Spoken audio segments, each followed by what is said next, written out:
La météo avec MTN. Bonsoir mesdames et messieurs, très heureuse de vous retrouver pour un nouveau bulletin météo. Cette nuit, le temps sera plus ou moins calme. On relève une nette amélioration car les zones matérialisées en vert représentent les villes où on ne court presque pas de risque de catastrophes naturelles. Et cette nuit, on atteindra donc certaines villes du nord-ouest et de l'ouest qui sont à l'abri de ces catastrophes naturelles. Cependant, demain, l'activité pluvieuse sera très intense et on atteindra des villes du centre, de l'est, du sud, du littoral et même une partie du nord-ouest ainsi que des hauts plateaux de l'ouest. Soyez donc très prudents.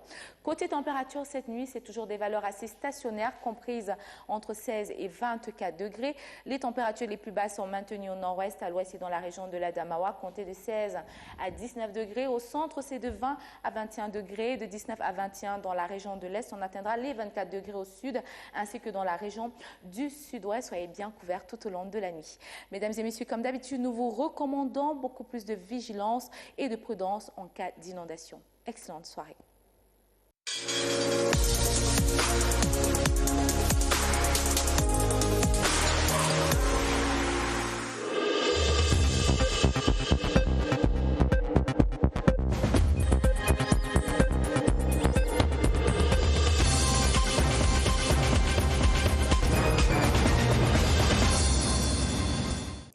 Mesdames, Messieurs, bonsoir. Voici les titres du journal.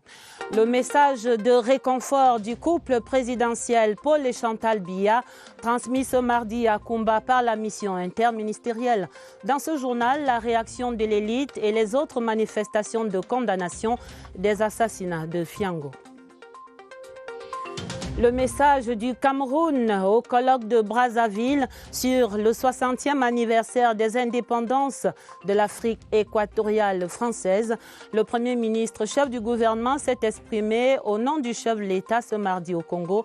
Pour les échos, nous y retrouverons les envoyés spéciaux de la CRTV.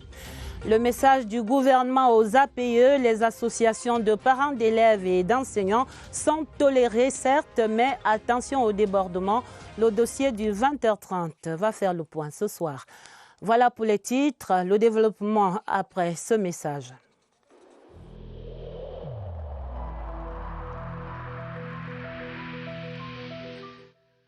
Le port du masque dans l'espace public restera obligatoire jusqu'à nouvel ordre.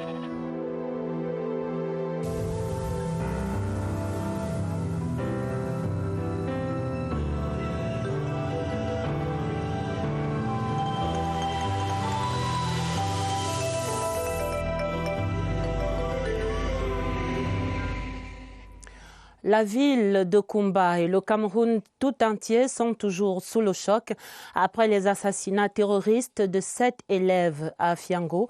Le bilan est resté stable ce mardi et les 13 blessés sont toujours en soins intensifs à travers les hôpitaux de cette région du sud-ouest. Cette journée du mardi était marquée par les condoléances du couple présidentiel transmises aux familles endeuillées et par leurs vœux de prompt rétablissement aux 13 jeunes blessés. Cet important message de réconfort de Paul et Chantal Biya était porté vers les destinataires par la délégation interministérielle que conduit sur le terrain le ministre de l'administration territoriale, Paul Atanganji. Et c'est le gouverneur Bernard Okalia Bilaï qui en a donné lecture aux populations sur place à Kumba. L'autre message du gouvernement, c'est bien le renforcement du dispositif sécuritaire autour des écoles. Il s'agit de rassurer l'ensemble de la communauté éducative nationale. L'envoyé spécial dans le sud-ouest ce mardi soir, Augustin Guizana, raconte. Hôpital régional de Boya. 2 survivants de l'attentat terroriste de Mother Francisca International Academy, parmi lesquels la petite Juliette se tord de douleur des balles reçues samedi. Le chef de l'État nous a chargé de transmettre aux familles endeuillées par cet acte terroriste les sincères condoléances de tout le gouvernement, de toute la nation et de la communauté internationale. Les familles de ces victimes ont reçu les condoléances du chef de l'État, lues à l'assistance par le gouverneur du Sud-Ouest Bernard Okalia Bilaï. Dans cette correspondance, Paul Biya rassure l'opinion sur la détermination de son gouvernement à combattre le terrorisme et à garantir la sécurité de ses concitoyens, notamment la communauté éducative de la Mémé. Il faudrait que le message soit clair. Quand les terroristes ont commencé, ils ont pensé qu'ils vont avoir une caution internationale. Les membres de la délégation interministérielle en charge de l'éducation ont appelé les populations à collaborer avec les pouvoirs publics, notamment dans la dénonciation des fauteurs de troubles et surtout le respect des règles régissant les ouvertures des établissements scolaires. Désormais, il n'y a pas de classe les samedis. C'est une décision réitérée à Kumba et valable pour le Cameroun tout entier.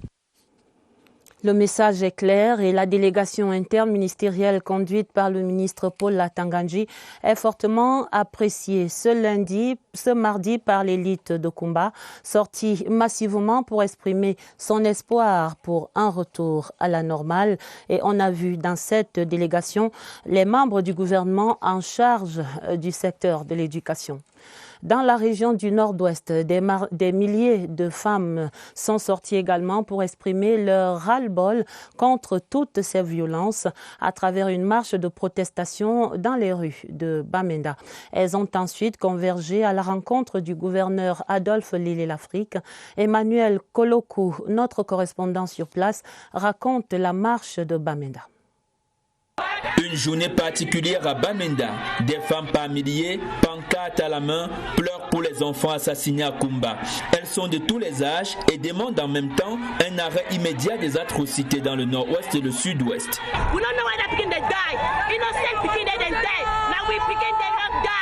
Comme cette dame, ces marcheuses bravent les menaces afin de revendiquer le droit à l'éducation que possède leur progéniture. Venues de tous les quartiers, elles se sont d'abord rendues à la sous-préfecture de Bamenda 2 avant d'aller à l'esplanade des quartiers du gouverneur. Après les lamentations et les prières, le gouverneur du Nord-Ouest Adolphe Lélé-Lafrique rassure. J'ai promis de répercuter au chef de l'État les messages qui nous ont transmis aujourd'hui à travers les écriteaux sur les affiches. Elles se sont également engagées, chacune en ce qui les concerne, et les enfants en particulier, même les agents de la paix. Les cris, les pleurs et les prières de ces mères d'enfants touchés dans leur amour-propre permettront peut-être une sortie de crise tant espérée dans le Nord-Ouest. Même mobilisation des femmes à Yaoundé ce mardi. Elles étaient également près d'un millier à se retrouver à l'esplanade de l'hôtel de ville de Yaoundé pour dire stop à cette tuerie barbare. Trop, c'est le cri des mères sous la conduite du ministre de la Promotion de la Femme et de la Famille, Marie-Thérèse Abenaondoa. Le cri repris dans ce reportage de Agnès Solange à Bessolo. Il n'y a pas de mots pour justifier une telle atrocité sur des enfants en quête de savoir et sans défense. Pour fustiger cette barbarie de Kumba, ministres, chefs d'entreprise, commerçants, bayamselam et religieuses ont choisi de s'adresser à Dieu en chanson.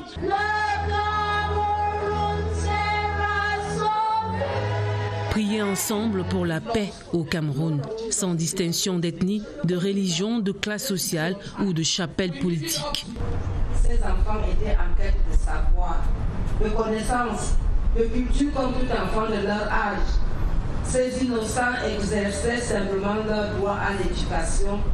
Touchés dans leurs âmes, seule la solidarité qui caractérise les sociétés africaines et camerounaises est interpellée pour se soutenir, tenir la main surtout aux familles qui ont perdu un enfant et aux communautés dont les enfants ont subi ce traumatisme, parce qu'elles ont compris qu'ensemble, elles pourront braver les inconvenances. Et il faudra beaucoup de temps pour essuyer toutes ces larmes. Il faudra du temps pour que sèche le sang de combat et pour que ces blessures se referment dans l'esprit de l'ensemble des Camerounais jusqu'à la communauté internationale. Ce massacre ignoble de combat vient encore rappeler aux Camerounais l'impératif d'une union sacrée contre la barbarie et la violence. Joseph Clément Ongba signe le commentaire de la rédaction. Et il n'y aura certainement pas de mots assez forts pour qualifier le drame de Kumba samedi dernier. Un meurtre qui atteint le paroxysme de l'indignation. Parce que cette furie meurtrière aura, au-delà des enfants brutalement arrachés à la vie et à l'affection de leurs parents, aura assassiné l'innocence et l'insouciance d'une couche d'êtres humains réputés vulnérables.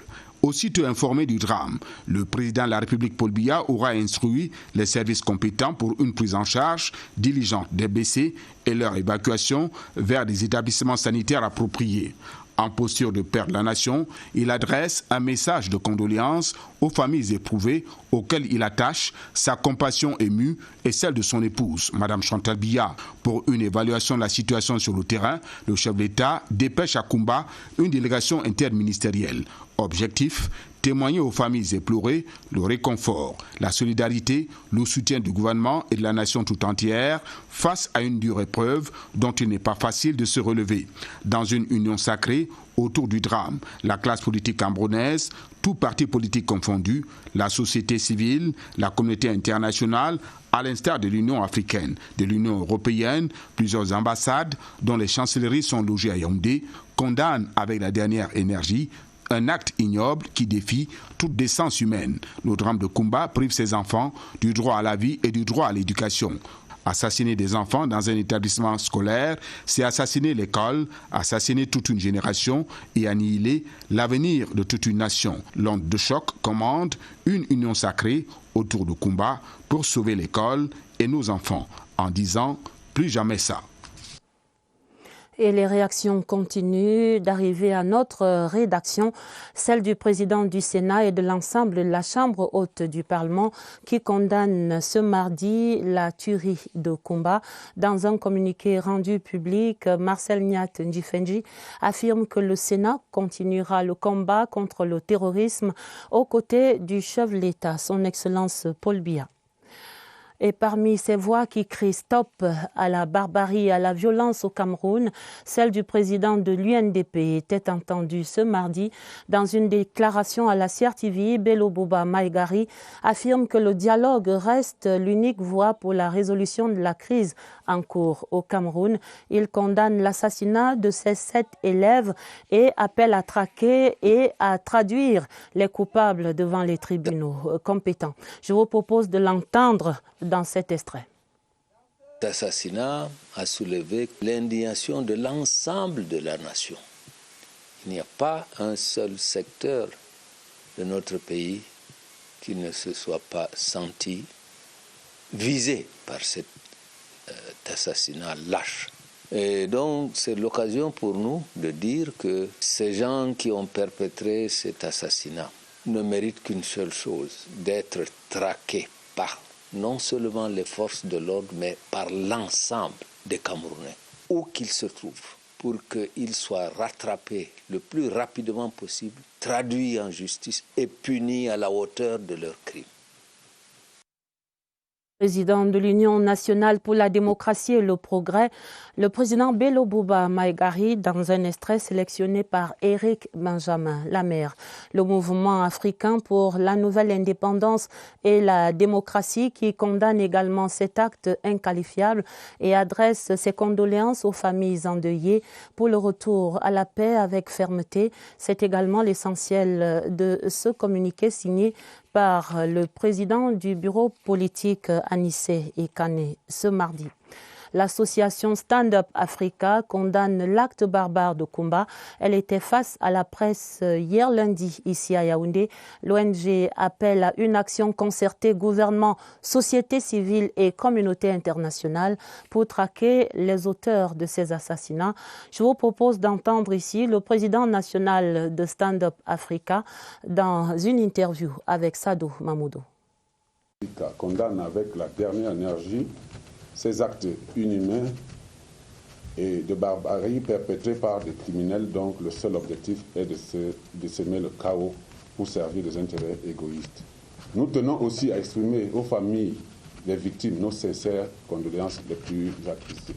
Nous invitons le gouvernement de la République du Cameroun à mener une enquête rapide afin que les auteurs de ces crimes soient rattrapés et répondent de leurs actes devant la justice. Nous invitons les organisations non gouvernementales et autres acteurs de la société civile ainsi que la communauté internationale à agir face à cette cruauté des bandes terroristes sécessionnistes afin que la justice soit rendue aux victimes. Autre chose, dans l'actualité, la France célèbre le 60e anniversaire de ses ex-colonies. Cette semaine à Brazzaville, l'ancienne capitale de l'Afrique équatoriale française. Le chef de l'État camerounais, son Excellence Paul Biya, est représenté à l'événement par le Premier ministre chef du gouvernement, Joseph Dione Ngouté, qui s'est exprimé sur la solidarité et l'indépendance des États à l'ouverture de ce colloque international sur le thème de Brazzaville, capitale de la France libre, une mémoire partagée. La synthèse de ce premier jour des travaux avec l'envoyé spécial La CRTV à Brazzaville, Laurentine Bokono. Lorsque les 4 chefs d'État du Tchad, de la RCA, de la RDC, de la République du Congo et les 2 chefs de gouvernement du Gabon et du Cameroun, présents à Brazzaville, effectuent leur entrée au Palais des Congrès de Brazzaville ce mardi, la salle de conférence se laisse investir par les personnalités invitées venues d'horizons divers. Parmi ces personnalités de proue, Louise Mushikiwabo, secrétaire général de la francophonie, Jean-Yves Le Drian, ministre français de l'Europe et des Affaires étrangères, représentant le président de la République française. À l'intérieur, la cérémonie se déroule dans le strict respect des mesures édictées contre le coronavirus. Distanciation physique, port obligatoire du masque, prise de température. Allocution très applaudie, celle du président de la Fondation de Gaulle, Hervé Gimard, qui a dit « Merci aux Congolais, merci aux Camerounais, merci aux Tchadiens, merci aux Centrafricains pour leur solidarité. » Louise Mushikiwabo, secrétaire générale de la francophonie, a salué la commémoration des 80 ans du manifeste de Brazzaville. Un moment important pour la restitution de l'histoire entre les grands pays du Nord et la République du Congo. Pour Jean-Yves Le Drian, c'est ici à Brazzaville que la France a retrouvé son honneur. Donc, conclut-il, la France a une dette vis-à-vis de ce continent. À cette rencontre du Congo, le Cameroun est allé célébrer les valeurs de justice et d'équité et plaider pour un monde d'interdépendance et de solidarité. C'est là l'essentiel de la prise de parole du Premier ministre chef du gouvernement, Joseph Dione Ngouté, qui a porté le message du chef de l'État à la tribune de ce colloque international de Brazzaville. Je vous propose de l'entendre dans un extrait sélectionné par Laurentine Bokono. Aujourd'hui, les fils et les filles de ce continent, comme à l'époque des fiers guerriers africains, œuvrant à la libération du monde, exposent à l'humanité la plénitude de leur savoir-faire.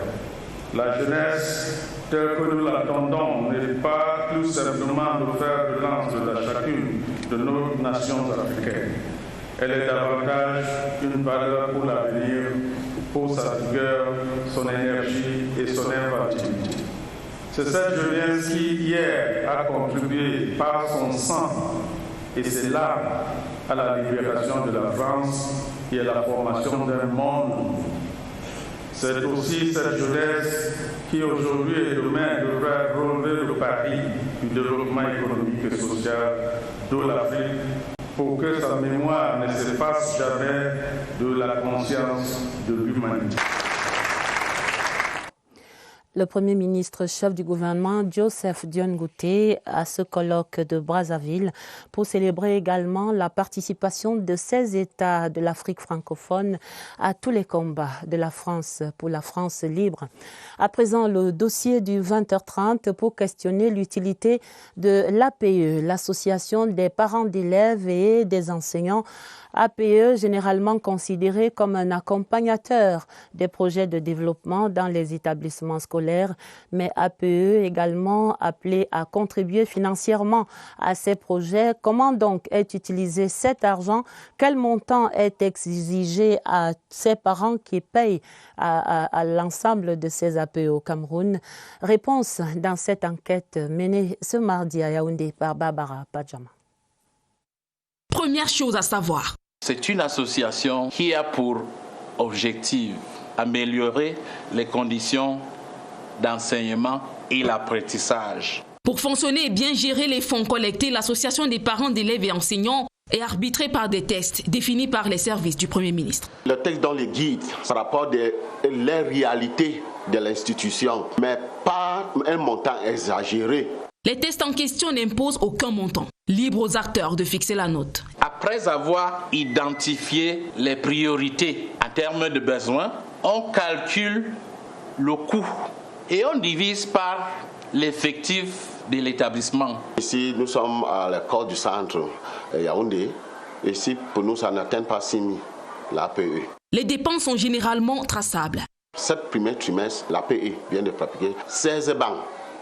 Et il y a les chaises pour les enseignants. L'État ne peut pas tout faire. C'est dans ce sens que l'APE est un partenaire incontournable. L'APE dans les écoles est considérée comme la réponse urgente en attendant la subvention du gouvernement.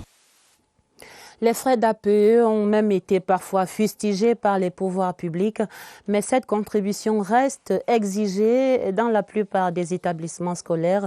Certains élèvent même le montant au-delà de 50 000 francs CFA, inflation aux grandes dames des parents. Quelle est donc exactement la norme en matière d'association de parents d'élèves? La réponse avec Oswald Medon. 28 000, c'est ce que j'ai payé comme APE. L'APE, 28 000. Difficilement certes, mais les parents d'élèves ont fini par l'intégrer. Initialement facultatif, le paiement des frais d'APE est devenu le préalable pour toute inscription. C'est plutôt une condition pour que l'enfant soit inscrit, donc ça n'a pas de sens, à mon sens, quoi. Passe encore que l'initiative facultative devienne obligatoire. Mais ce qui passe moins, ce sont ces taux forfaitaires en constante augmentation d'année en année. On a un souci parce que les frais ne sont pas déjà déterminés. Donc ça varie selon les établissements. Ces taux sont tellement énormes. Vous voyez par exemple un père qui a peut-être 5 enfants comme moi dans les établissements scolaires. Il va supporter comment? Des 5 ou 10 000 francs de départ, on a franchi aujourd'hui le cap de 50 000 francs CFA. Selon les établissements, il y a des 15 000, 20 000, 25 000, 40 000. Si tu payes 50 000 qui est déjà au-delà de la pension, ça dérange. Si on doit prendre un frais comme ça, ça doit être moins de frais d'inscription. Pourquoi même pas 5 000, 10 000? En offre, on nous signalera qu'un chef d'établissement a récemment payé de son poste une augmentation unilatérale des frais d'APE. La tension est telle que certains privés commencent à y céder par des manœuvres plus ou moins dévoilées. Dans les privés, on paye l'APE. J'ai des enfants qui fréquentent dans les établissements privés, les collèges privés, ils payent l'APE. Même pas si ce n'est pas l'APE, ils ont une autre forme. Le vœu des parents aujourd'hui est de voir le paiement de ces frais légiférés s'il le faut. Et au-delà de tous ces cris d'orfraie, les associations des parents d'élèves et des enseignants restent en tout cas des composantes presque indispensables pour le fonctionnement de certains établissements scolaires. Les fonds de ces associations permettent de combler les charges non assurées par l'État. Voici l'exemple des 2 lycées d'Anguissa et du lycée bilingue d'Ekounou ici à Yaoundé. C'est un reportage de Franck Evina. Des salles de classe et des bureaux en cours de réflexion. Le lycée d'Anguissa reçoit un coup de neuf grâce à l'association des parents d'élèves et enseignants. L'eau des pluies qui passait à travers les tôles atterrissait dans la salle et traversait déjà cette dalle. Et rien au-dessous de cette salle, il y a la salle informatique qui également a été inondée et toutes les machines ont été détruites. Toujours à l'actif de l'APEE, la salle d'informatique, le système de visiosurveillance, les points d'eau, l'infirmerie réhabilitée, les salaires personnels d'appui. Lorsqu'il y a dans un projet un état de besoin, le proviseur agresse cet état de besoin au président de l'APE sous couvert du président du conseil d'établissement pour validation. La fixation des frais d'APEE obéit à la même logique.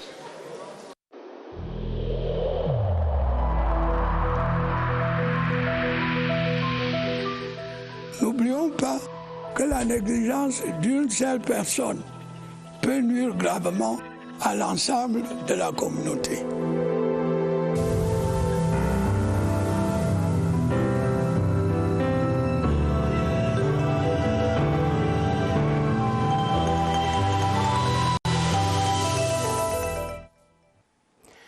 Dans le combat que mène le Cameroun contre le Covid-19, il n'y a pas de vaccin pour prévenir cette infection à coronavirus.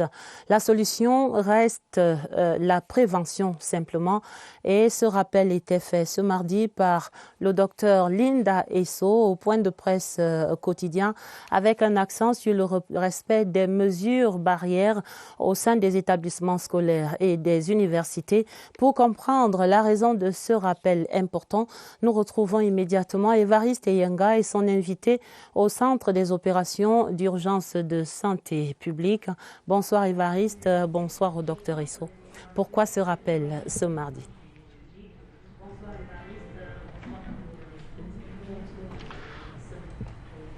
Bonsoir Adèle. C'est un constat qui suscite cette redite, cette piqûre de rappel et pas de trop. Constat fait de ce qu'à la sortie des élèves, à la sortie des étudiants de leurs différents établissements, presque aucun ne porte plus de masque, ce qui n'était pas le cas au départ. Voilà pourquoi les autorités sanitaires reviennent un peu à la charge pour rappeler que le coronavirus Covid-19 existe toujours. Et d'ailleurs, il n'existe pas de vaccin tel que vous l'avez dit. Il le dira avec davantage d'emphase le docteur Simon Noudji, notre invité ce soir. Bonsoir docteur. Bonsoir chef Évariste. Merci. Vous êtes chef unité sensibilisation ici au COUPS. Quand vous faites ce constat des élèves qui sortent, qui ne portent plus de masque, des étudiants également, vous êtes tenté de leur dire quoi?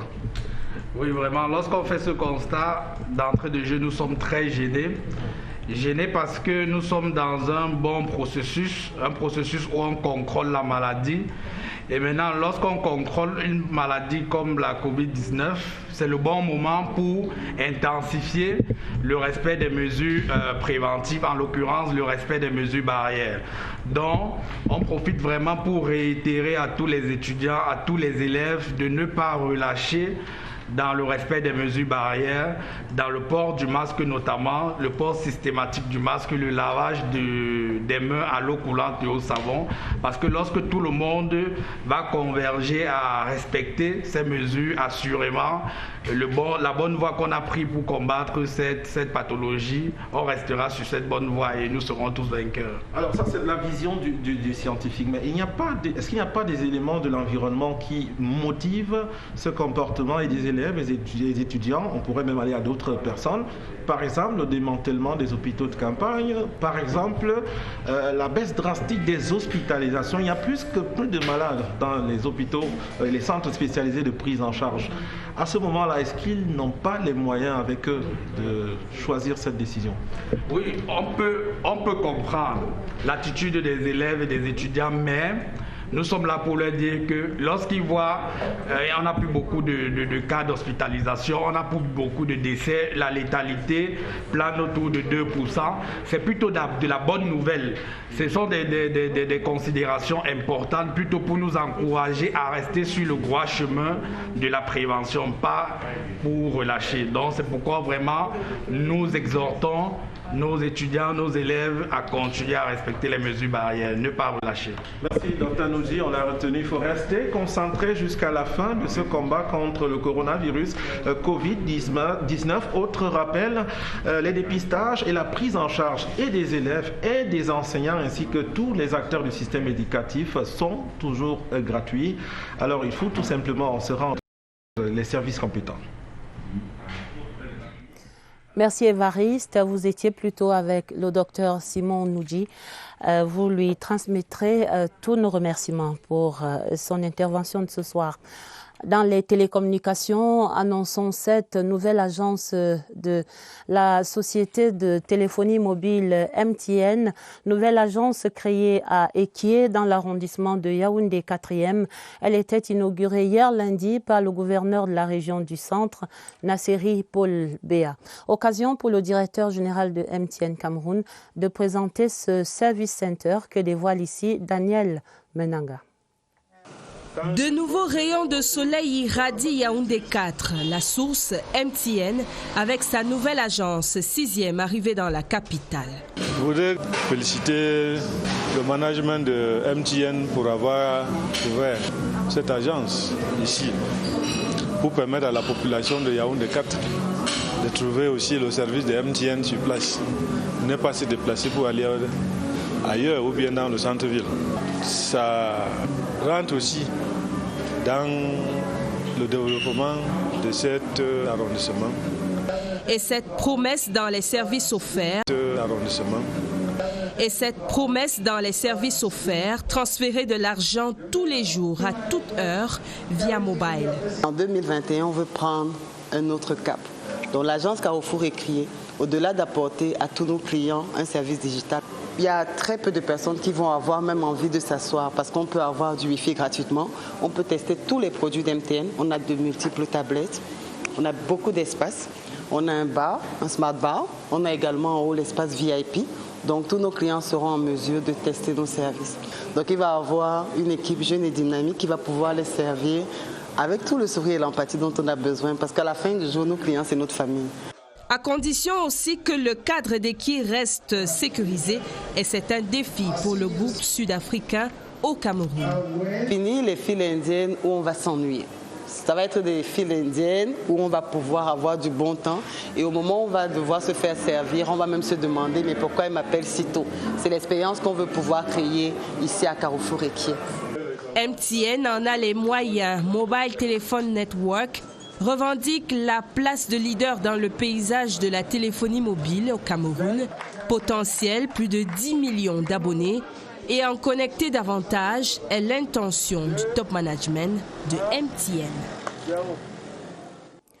De la nécrologie encore dans ce 20h30. Mireille Lambeau n'est plus.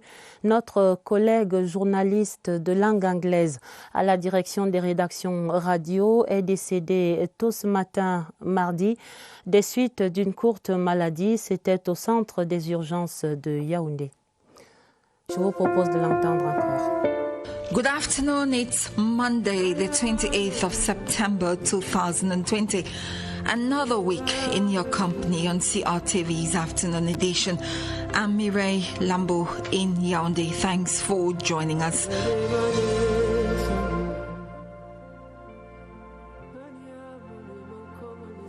La voix que vous n'entendrez plus, celle de Mireille Lambeau, la présentatrice vedette des éditions de journaux parlés et parfois télévisés. C'était la voix du condensé des journaux de 13h en langue anglaise et la voix du 15h, mais également celle du 19h30 et du minuit à la télévision. Ici, en d'autres temps, on l'a retrouvée sur cette antenne. Elle s'en va à 48 ans, laissant collègues, amis et famille éplorés. Elle était diplômée de l'ESTIC. Elle aura servi la CRTV pendant une vingtaine d'années. Mireille Lambeau s'en va. Les condoléances du 20h30 à la famille biologique et à nous tous ici à la CRTV éplorés. Pour la suite de ce journal, avant la page des sports, je signale ce télégramme officiel de félicitations du président de la République, son Excellence Paul Biya, à son Excellence Gurbanguly Berdi Muhammedev, président de la République du Turkménistan. C'est à l'occasion de la célébration de la fête nationale de ce pays ami, ce 27 octobre 2020.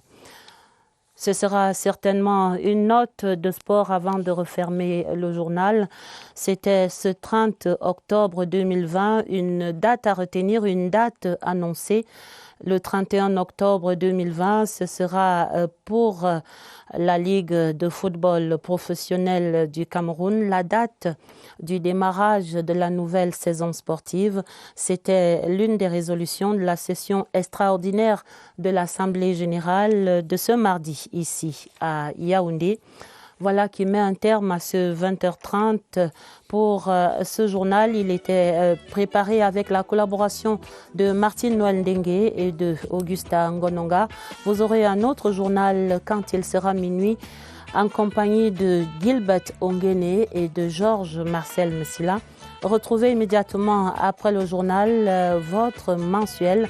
Il s'appelle précisément le mensuel, le magazine de la rédaction TV, présenté par Madeleine Sopikoto. Prenez note de ces autres rappels contre le Covid-19. Très bonne soirée sur la CRTV et à demain 20h30.